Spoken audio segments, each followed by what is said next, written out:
দেখ মেঘলারে কত সুন্দর লাগতেছে। আমাকে গাড়ি দিয়ে যাচ্ছে? গাড়িতে যাবো মানে? তুই পাগল হয়ে গেছিস? গাড়িতে গেলে তো ঝামেলা হয়ে যাবে। একটা কাজ করে রিক্সা ডাক দে। আরে দুলা ভাই আসছে। দুলা ভাই কষ্ট করে গেট ধরছি, 10,000 টাকার 1 টাকাও কম দিলে গেট ছাড়তাম না। এই সামান্য গেটের জন্য 10,000 টাকা? এত টাকা দিতে পারবো না। শুনেন, যদি 5,000 টাকা হয় তাহলে বলেন।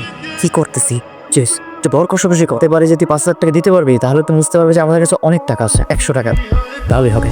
100 টাকা? তুই তো ফকিরে দিলেও 500 টাকার বেশি দিস। এগুলো তো বউয়ের শালি, বউয়ের বোন।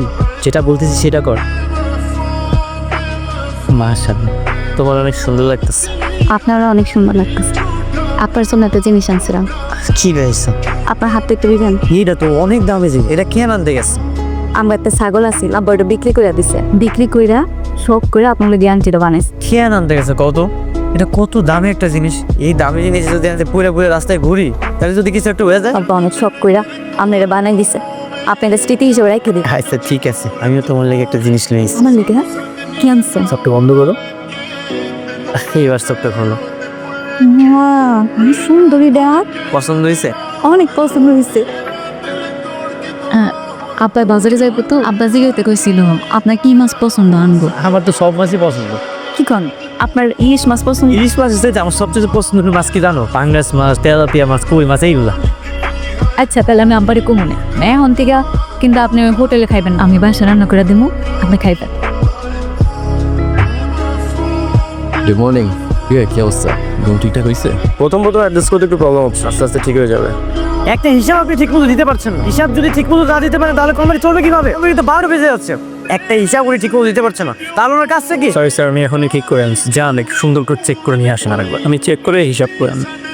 হ্যালো। হ্যালো, আসসালামু আলাইকুম। ওয়ালাইকুম আসসালাম। কেমন আছেন? কি করতেছেন? আমি ওই যে আমরা সারে এগুলা মুছতাছিলাম। কামটা শেষ হইলে পরে আবার ফুলের মুছতে তখন আসে।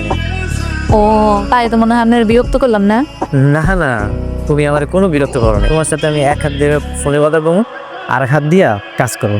না না থাক, আপনি কাজ করেন, কাজ শেষ করে আমার কল দিন। ঠিক মতো খাইয়া নিয়েন কেমন? আই স্যার, ঠিক আছে। তোর কাছে দেখুন অনেক কাজ, চাবো না। টেবিল পরিষ্কার করি। আরে এইভাবে বলতেছি যেন না বুঝতে পারে। আচ্ছা তুই এইভাবে বিয়ে করলি? আমি আসলে একটা খাঁটি ভালোবাসার জন্যই এমনটা করেছি। আমি এমন একটা ফ্যামিলিতে বিয়ে করতে চেয়েছিলাম যে ফ্যামিলি আমাকে অনেক ভালোবাসবে। তো আমি আগেই বলেছিলাম আমি খুব গরিব ফ্যামিলিতে বিয়ে করতে চাই। ওয়েন পিপল সি মানি, তখন না কেমন যেন একটা এক্সট্রা কেয়ার করা শুরু করে। আমি জাস্ট দেখতে চেয়েছিলাম, I just want to feel যে তারা সত্যি সত্যি গরিব জেনে আমাকে কতটুকু ভালোবাসে, কতটুকু আদর করে। এতবার করে মানা করছিলাম, তারপরও তোমার জোর করে নিয়ে আসছি। আমার লেগে তোমার এতগুলো মানুষের সামনে অপমান হতে হয়েছে। তুমি মন খারাপ করো না, সাহস নেই। চল মেঘলা, তুমি বাড়িতে যাও, আমার একটু কাম আছে, আমি একটু পরে আইতেছি। কি কো এত রাতে বেলা তুমি কই যাইবা? না না তার দরকার নেই। ওই একটু কাম মনে পড়ে গেল, কামটা করে আমি বাড়িতে আইতেছি, তুমি যাও। আচ্ছা ঠিক আছে, তাড়াতাড়ি আয়ো। Do you know me? Who I am? Sir আপনি ওই যে একটু আগে আসছিলেন, what are you saying that time? আমরা চোর, আমরা এখানে চুরি করতে এসেছি। সরি স্যার, আসলে বুঝতে পারিনি তখন আপনি যে ড্রেসআপে আসছিলেন। তো ম্যানেজার কোথায়? অল হিম নাও। নাও মিন্স নাও। তোর চাকরি কিভাবে থাকে আমি সেটাই দেখি। প্লিজ স্যার, ম্যানেজারকে ডাকবেন স্যার, আমার চাকরিটা চলে যাবে স্যার। মানুষকে কি তোর মানুষ মনে হয় না? আমার ওয়াইফ যে ড্রেসটা পছন্দ করেছিল সেটা প্যাক কর। তোমার লেগে একটা জিনিস লইছি, এই যে এটা খুলে দেখো। এইটা এটা পাইলে কই তুমি? এর তো অনেক দাম। হাই, তুমি কি চুরি করছো? আরে না না, এটা আমি চুরি করতে যাবো। লেগে আমি একটু উপর লইম, তবে এটা চুরি করে লইম। এটা আমি কিনে লইছি। এত টাকা পাইলে কেমন? আমগো অফিসের একজন সিকিউরিটি আছে, ওনার কাছ থেকে আমি টাকা ধার লইছি। আর কইছি মাসে মাসে বেতন পেলে ওনাদের টাকা দিয়েছো। আমার মাথা ধার দিয়া কথা দাও, তুমি আমার লেগে আর কোনোদিন ধার দেনা করবা না। ঠিক আছে, আমি কোনোদিন ধার দেনা করবো। ভাবি তো অফিস চলে এসছে। ভাবি কি বলিস? এখন ভাবার চিন্তা নেই, ড্রেসটা চেঞ্জ করতে হবে। বোকা দেনা মানে বোকা দেনা। হ্যাঁ কিভাবে কাটতে হবে? হ্যাঁ প্রতিদিন একই কথা বলতে হয়, কাটি তো হচ্ছে না। যাও। Sorry sir. ও সরি বলে এইভাবে কতদিন পর্যন্ত? হ্যাঁ স্যার, আপনি আপনার কর্মচারীর সাথে এইভাবে ব্যবহার কেন করতেছেন? এটাকে উনি এখানে কি করে? স্যার উনি এটাছে আমার স্ত্রী। ও স্ত্রী? স্যার কিছু মনে করবেন না, আমরা গরিব মানুষ, আমাকে তো ভুল ত্রুটি হইতেই পারে। আপনি একটু সুন্দর করে বুঝায় কন। হ্যাঁ রাতুল বল। আচ্ছা তুই ওই করিম চাচার বিয়েতে যে টাকা দিতে চেয়েছিলি, তার মেয়ে বিয়ে, তো টাকা দিলে ভালো হবে সেটা বল। 50,000 টাকা? 50,000 দিলে হবে নাকি আরো বেশি লাগবে? 50,000 দিলেই হবে। ঠিক আছে, 50,000 টাকা দিলাম, আরো যদি বেশি লাগে আমাকে জানাস। বাবা 50,000 টাকা কিসে লাগবো? কোনো সমস্যা? তেমন কিছু না বা, একটা ভালো চাকরির খবর পাইছি, অনেক টাকা ঘুষ দেওয়া। 50,000 টাকা ঘুষ? হ্যাঁ বা, 50,000 টাকা ঘুষ দিলে নিজের চেয়ার টেবিল দেবো, ওই জায়গায় বসে বসে আমি কাম করতে পারবো। 50,000 টাকা তো অনেক টাকা, এই জন্য আমি না করে দিচ্ছি। টাকাগুলা জোগাড় করে দিতে পারলে জামাই ভালো একটা চাকরি হইতো।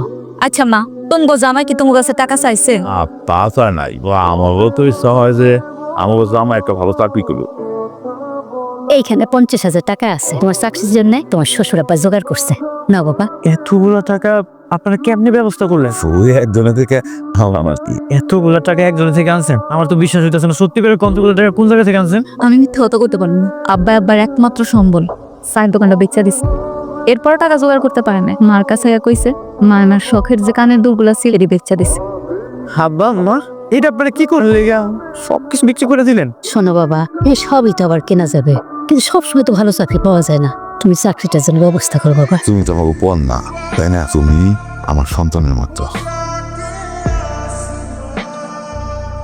এত দামি গাড়ি, বডিগার্ড, দামি জামা কাপড়, এগুলো কই পাইলো? কারা? একটা ফোন দি। হ্যালো, কই তুমি? আমি তো অফিসে আমার স্যারের লেগে কফি বানাইতেছি। স্যার আবার ঘন ঘন কফি খায়। ও, কফি বানাইতেছো? আচ্ছা বানাও, পরে কথা কম। ঠিক আছে, আমি ভেবেছি তাদেরকে আমার আসল পরিচয়টা বলে দিব। ওরা ফিক্সি দিল, কারণ তারা আমাকে তাদের সব কিছু উজাড় করে ভালোবাসতেছে। তাই ডিসিশন ফাইনাল করো। তাহলে পরীক্ষা শেষ।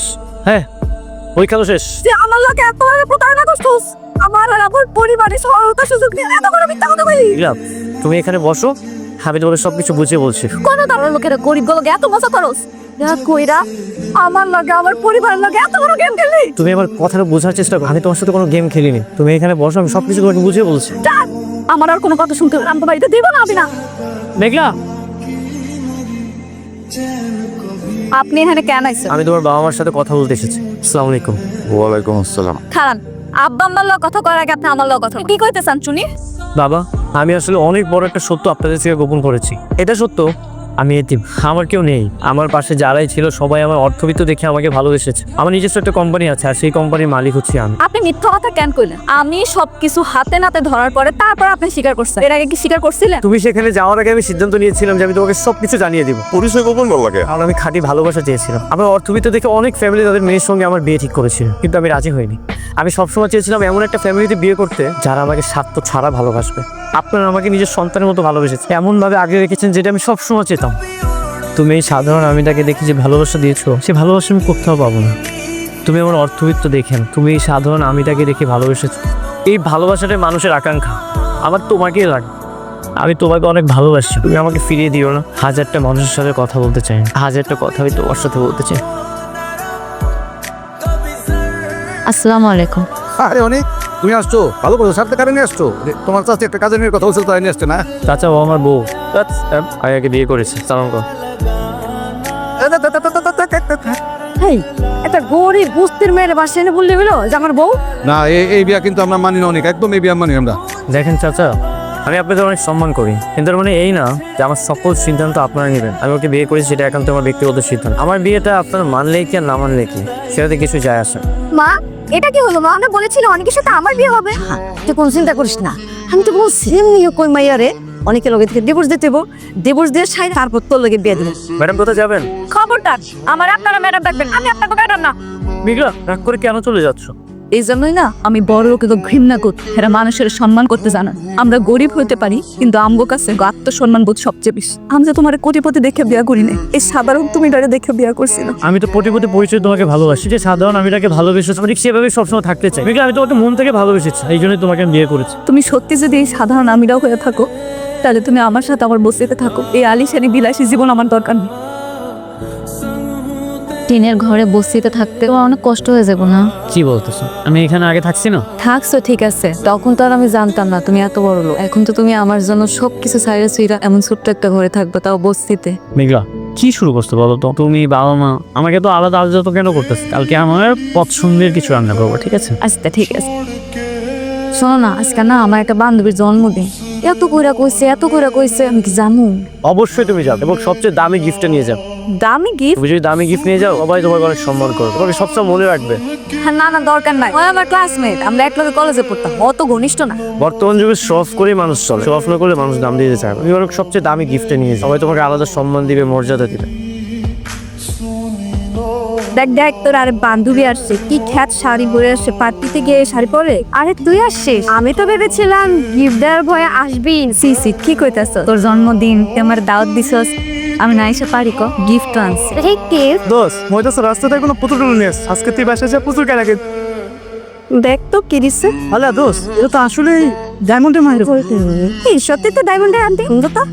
আজকাল ফুটপাতে এইসব ডায়মন্ডের আন্টি বিক্রি করে। আরে কি কস বোকামাই, ফুটপাত থেকে আনুন কেন? এটা ডায়মন্ডের আংটি, দাম 1 লাখ টাকা। খুইলা দেখ। তা তোর মতো ফকির নিয়ে আনতে 1 লাখ টাকা গিফট আসছে, একবার তো খাইতেও পারস না ঠিক মতো। নিশ্চয়ই ও চুরি করে আনছে। আর তুই তো গরিব, তুই এইসব ডায়মন্ডের আংটি কিভাবে কিন? মেঘলা সত্যি করে বল, এই ডায়মন্ডের আংটি কোথা থেকে চুরি করে আনছে? ও তো চুরি করে আনছে, আর ওকে ধরতে তো পুলিশ আসবে। আর এসে তো আবার বার্থডে পার্টিটা বাড়ি করে দিলে। তুই এখনই বের হয়ে যা। কি কইতাছিস তুই এগুলা? তুই আমার ছোটবেলা থেকে সিউর কাছে মনে হইলো আমি চুরি করতে পারি। তোর লেগে একটা জিনিস ভালোবাসা আনলাম, সবগুলা মানুষের সামনে তুই আমার চোর বানাই দিলি। তাহলে কি আমরা মিথ্যা কথা বলতেছি? এখন এখান থেকে বের হবি। যা যা, এখান থেকে বেরো। দেখ ছেলেটা কত হ্যান্ডসাম, মনে হয় তোকে প্রপোজ করবে। আমাকে তোরা কিন্তু শক্ত করে ধরিস, আমাকে প্রপোজ করলে কিন্তু আমি জ্ঞান হারিয়ে ফেলবো। তুমি নীলা? হ্যাঁ। Hi Nila, I got you little gift. Thank you. আপনাকে মারলেন? চুপ, ডোন্ট সে এনিথিং। চুপচাপ এখানে দাঁড়িয়ে থাক। I am not talking to you, I talk to him. তুমি আমার ওয়াইফকে অপমান করেছো। ও না, তুমি তো শুধু একা না, তোমরা সবাই মিলে আমার ওয়াইফকে অপমান করেছো। কে তোমার ওয়াইফ? এই ফকিনি তোমার ওয়াইফ? ও তো বক্তৃতা থাকে। তোমার মতন স্মার্ট ছেলে কিভাবে ও ওয়াইফ হয়? নাকি তোমার রক্ষিতা? মুখ সামনে কথা বলবি। তুই যদি মেয়ে মানুষ না হতি না, তোর যে এখন কি হতো নিজেও কল্পনা করতে পারবি না। নেক্সট টাইম আর কখনো যদি আমার ওয়াইফকে অপমান করার চেষ্টা করিস, তাহলে দেখে নিস তোদের সাথে কি হয়। অনেক, তুমি কাজটা একদমই ঠিক করলে না। কোন কাজটা? এই যে আমাকে রেখে আরেকটা আমি কি বিয়ে করলে? জানো তোমার সাথে আমার বিয়ে হওয়ার কথা? তোমাকে নিয়ে আমি স্বপ্ন দেখি। আশ্চর্য ব্যাপার, কে বলেছে আমি তোমাকে বিয়ে করতে চাই? You are like my little sister. কে বলেছে তোমাকে তোমার আমার বিয়ে হবে? মা বলছে। মা ভুল বলেছে। আমি কখনোই তোমাকে বিয়ে করতে চাই। এসব স্বপ্ন ভুলে যাও। বলতে পারবো তুমি ওই মেয়েকে ডিভোর্স দিয়ে আমাকে বিয়ে করো। কি বলে তুমি? নেক্সট টাইম রে তোমার মুখে কথাটা আমি শুনি না, তোমার জিহ্বা টেনে হাতে ধরিয়ে দিব। যাও। তোমার জামাই হইলো গিয়ে কোটিপতি, আর তুমি যদি রাস্তার মোড়ে চা বিক্রি করো, তাহলে কি তোমার জামার মান সম্মান কিছু থাকবে? মান সম্মান বড় বিষয়, গরিব বড় লোক সবাই তো মান, আর সব কাজই সমান। বাবা এখন তো আপনার অনেক বয়স হয়েছে, এখন থেকে আর কোনো কাজ করবেন না আপনি। এখন থেকে শুধু ঘরে ঘুরে করবেন। আর তাছাড়া এতদিন তো এই সংসারে হাল ধরার মতো কেউ ছিল না, এখন তো আমি আছি। তুমি ঠিকই কইছো বাবা, কাজের মানুষ সারাদিন ঘরে বসে থাকলে পরে কি আর ভালো লাগে? ভালো লাগে না বাবা এতদিন আপনি অনেক কষ্ট করবেন, এখন থেকে আর কোনো কষ্ট করতে পারবেন? আপনার ছেলে বেঁচে থাকতে আপনি কেন কষ্ট করবেন? এখন থেকে সব কষ্ট আমি করব। যদি কিছু লাগে শুধু আমাকে একটা করে বলবেন। দেখি আপনারা এখানে কেন? কে ঢুকে দিয়েছে এখানে? আমরা এখানে খাইতে আছি কেন? আজব তো, এই শুনে আপনাদের জন্য না, এখানে নামি দামি মানুষরা আসে, ভিআইপি কাস্টমার আসে। যাটা এখান থেকে বেরোন। আমার তো টাকা দিয়ে খাবো, তাহলে খাবার দিতে সমস্যা কি? শালা গরিব ভাব দেখো, টাকা দিয়ে সব কিছু খাওয়া যায় না। যাটা কাছে বেরোন। এই চাচা ফেললে বেরোন। মারে লো, আমরা অন্যখানে যাই। এই সাদা ভাত খায় নিয়ে একটা কম দামে হোটেল থেকে। হ্যাঁ যান যান এখান থেকে। গরিব মানুষ গরিব হোটেলে যাবেন, এখানে কেন আসছেন? এই বেরোন এখান থেকে, যান। এই আপনি কি বাঙ্গুর সাথে খারাপ ব্যবহার করতেছেন? আমরা এখানকার কাস্টমার। মাসের কাস্টমার, এখান থেকে বের হন, না হলে আমাদের লেভেল আছে না, নষ্ট হয়ে যাবে। যান। ওমা চললাম না এখান থেকে জায়গা। না আমরা কোথাও যাবো না, আগে তোমার জামাইরে ফোন দিব। হ্যাঁ এবার পড়ছাম। হ্যাঁ ফোন দেন, যার মধ্যে তারা ফোন দেন, তাদের এখান থেকে বের হন। যান। হ্যালো, বাবা মারে খুব অপমান করতেছে। তুমি কই আছো? একটু আসবা? তোমরা এখন কোথায় আছো? ক্যালিও রেস্টুরেন্ট নিতে চলে আসো তো। ঠিক আছে, তোমরা ওখানেই থাকো, আমি আসতেছি। আইসে তুমি? দেখলাম কি হয়েছে? আমি আব্বা আম্মা আমরা সবাই এখানে খাইতে এসেছিলাম। আমগো দেখা হেরা তো খাওয়ান দেয় নাই, খারাপ ব্যবহার করে বাইর করে দিতেছি। ওয়েটার, নো স্যার, বুট আপনার নুন। আপনি ওদের সাথে বাজি ব্যবহার করেছেন? স্যার আমরা একটা লেভেল মেনটেন করি। এই রেস্টুরেন্ট হচ্ছে আপনাদের মতো ভিআইপিদের জন্য, এদের মতো প্রতিনিধিদের জন্য না। লেভেল, তাই না? লেভেল মেনটেন তৈরি করতে আপনার মানুষ থেকে মানুষের বৈষম্য তৈরি করে ফেলে। যাদের টাকা আছে তারা মানুষ, আর যাদের টাকা নেই তারা মানুষ না। স্যার এটা মালিকের রুলস। এই রেস্টুরেন্টের মালিক যদি পরিবর্তন হয় তবে এই রুলসের কি হবে? মানে স্যার তোমার মালিককে ডাক। আসলে sorry sir, sorry. Right now. কি হয়েছে এখানে? স্যার আপনার উনি রাখছে। এই problem sir. How much of this restaurant? I want to buy it. রেস্টুরেন্টের প্রাইস তো অলমোস্ট 30 লাখ, কিন্তু আমি তো সেল করবো না। ইট ওয়াজ 30 লাখ রেস্টুরেন্ট। রাতু ওনাকে 50 লক্ষ টাকা দিয়ে দাও। From now, I'm the owner of this restaurant. And all the rules এখন থেকে আমার কথা মতো চলবে। আর শোনো, সবাই যে যেখানে কাজ করতে সেখানেই কাজ করবে, শুধুমাত্র মালিক পরিবর্তন হয়েছে। আর একটা কথা মাথায় নিয়ে রাখো, যদি কোনো অসহায় মানুষ আসে তাদেরকে তুমি ফ্রিতে খাবার দিবে, বুঝতে পেরেছো?